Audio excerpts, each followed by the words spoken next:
آج میں اللہ کے ایک نبی کا واقعہ آپ سنانا چاہتا ہوں. یہ وہ نبی ہیں جن کے ساتھ ایسا امتحان لیا گیا کہ one of the amazing story ہے. آپ حضرت یونس علیہ السلام ہیں اور آپ کا معاملہ یہ تھا, آپ کی قوم بت پرستی کرتی تھی. قرآن میں آپ کے واقعے کو بیان کرنے کے لیے پوری سورہ یونس موجود ہے اور آپ نے اپنی قوم کو ڈرایا, بت پرستی نہ کرو, شرک نہ کرو, اللہ کی نافرمانی نہ کرو ورنہ سخت عذاب آئے گا.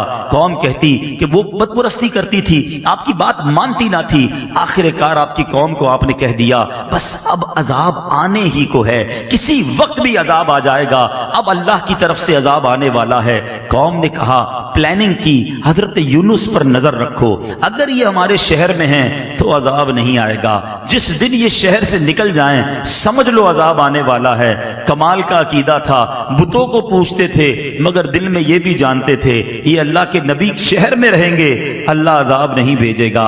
بہرحال آپ ایک رات تشریف لے گئے, قوم کو پتہ چل گیا, بادل بھی آ گئے, کالی بدلیاں بھی آ گئیں, عذاب کے جو آثار تھے وہ نمودار ہو گئے. اب قوم نے کیا کیا, ساری قوم میدان میں جمع ہوئی ننگے سر. اب اللہ کی بارگاہ میں رونے لگے, جس پر ظلم کیا تھا اس سے معافی مانگنے لگے. اب جس کا قرضہ دینا تھا اس کے قرضے لوٹا دیے. بچے, بوڑھے, عورتیں روتے روتے اللہ کی بارگاہ میں دعا کرنے لگے, یا اللہ اب معاف کر دے, عذاب نہ بھیجیو, بت پرستی سے توبہ کرتے ہیں, حضرت یونس پر ایمان لے آئیں گے, اے اللہ اس بار عذاب کو ٹال دے. اتنا گر گڑائی قوم, اتنا گر گڑائی قوم کہ سبحان اللہ وہ آتا عذاب واپس چلا گیا. ادھر حضرت یونس علیہ السلام باہر شہر سے یہ سوچ کر چلے گئے تھے کہ جب میں واپس آؤں گا اس قوم نے تباہ ہو جانا ہے, مگر جب آپ واپس آئے تو کوئی عذاب نہیں آیا تھا, ایوری تھنگ از اوکے.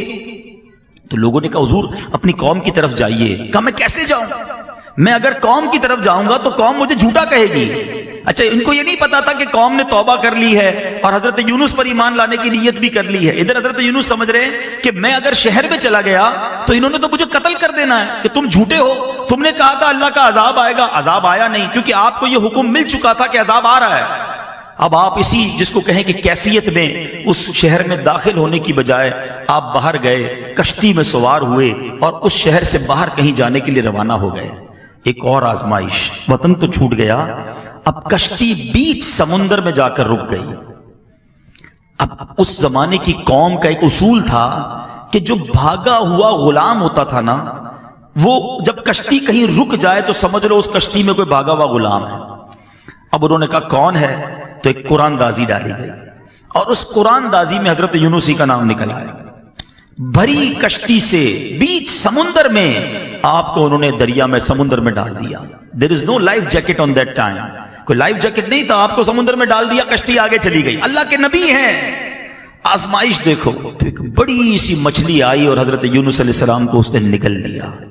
آزمائش پر ایک اور آزمائش, اللہ اکبر. مگر زباں پر شکوہ نہیں تھا, شکایت نہیں تھی کہ یا اللہ تیرا نبی اور میرا یہ حال.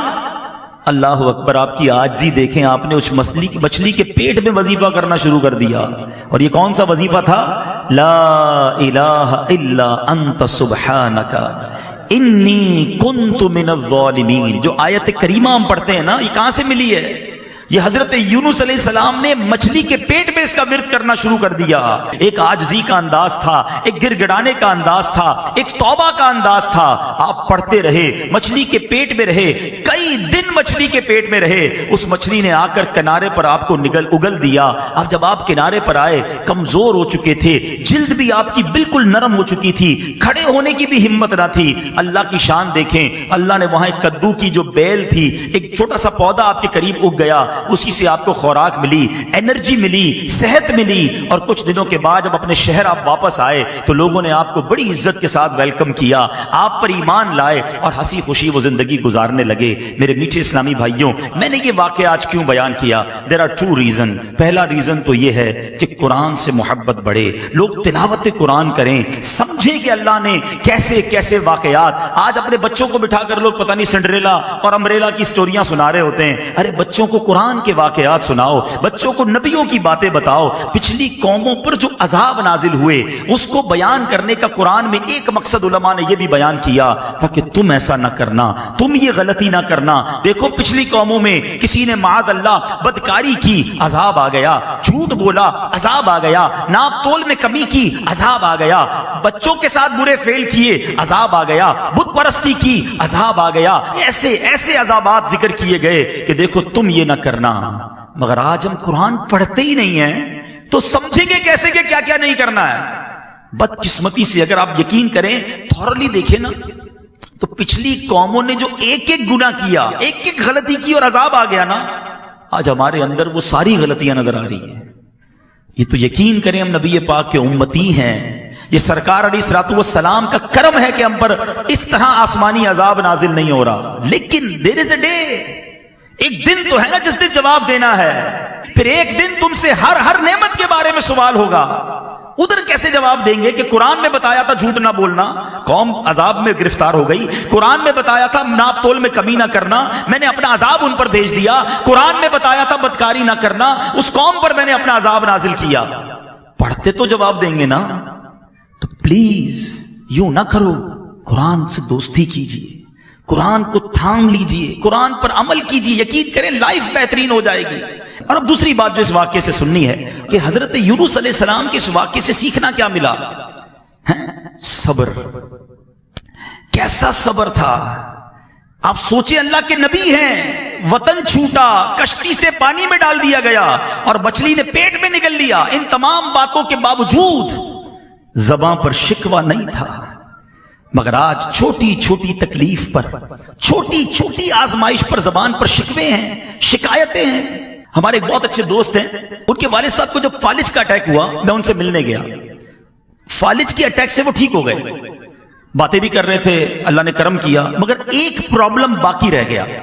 وہ پرابلم کیا تھا کہ ان کے منہ میں، یعنی اب ایک بات سمجھیے گا کہ ان کے منہ میں، اب جیسے یہ گلاس ہے نا، یا کوئی بھی نوالا یا پانی کا گھونٹ ہم پیتے ہیں، دیکھیں میں اور آپ جب نگلتے ہیں نا، ہم جب یہ کرتے ہیں تو یہ نوالا یا گھونٹ اندر جاتا ہے۔ آپ زبان پر نوالا رکھ دیں یا گھونٹ رکھ دیں، وہ خود اندر نہیں جائے گا، ہمیں ایک ایکشن کرنا پڑے گا جس سے وہ حلق کے اندر اترے گا۔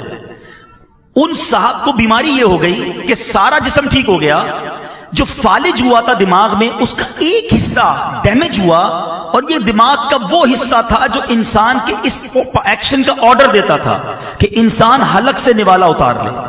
وہ کہتے سب ٹھیک ہے، دیکھیں عبدالحبیب بھائی آپ کے سامنے باتیں بھی کر رہے ہیں، مگر منہ میں نوالا رکھ دیں تو نوالا نگل نہیں سکتے۔ میں نے کہا اس کا علاج کیا ہے؟ کہتے ڈاکٹر، بڑے بڑے ڈاکٹرز کو دکھا، میں نے بتایا نا بہت بڑے، اللہ نے بڑا نوازا ان کو۔ کہتے ڈاکٹر کہتے ہیں کوئی علاج نہیں ہے، انتظار علاج ہے۔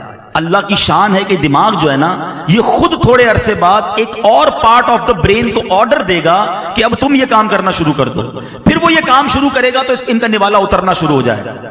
15-20 دن، مہینہ گزرا، میں نے پوچھا اب ابو کی طبیعت کیسی ہے؟ کہہ رہے ابو بالکل ٹھیک ہو گئے، نوالا اترنا شروع ہو گیا ہے۔ یار آپ سوچیں کہ میں اور آپ جو ہر نوالا کھا رہے ہیں، ہر گھونٹ پی رہے ہیں، اس میں اللہ کی کتنی بڑی نعمت ہے ہمارے ساتھ۔ لوگ نوالا نہیں اتار پا رہے جن کو یہ بیماری ہے۔ خدا را قدر کرو رب کی نعمتوں کی، شکوہ نہ کیا کریں۔ پریشانی چھوٹی سی آتی ہے اور ہم شکوہ شکایت کا دفتر کھول دیتے ہیں۔ بات تھوڑی سی صوفیانہ ہے، بڑی باریک ہے، لیکن آپ سمجھیں گے تو بہت گہری بات ہے۔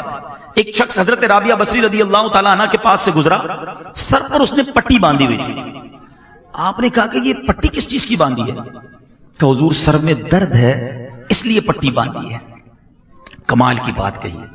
آپ کہتی ہیں آج سر میں درد ہوا ہے تو تکلیف کی پٹی باندھی ہے، جب اللہ نے صحت مند رکھا تھا تو صحت کی پٹی باندھی تھی۔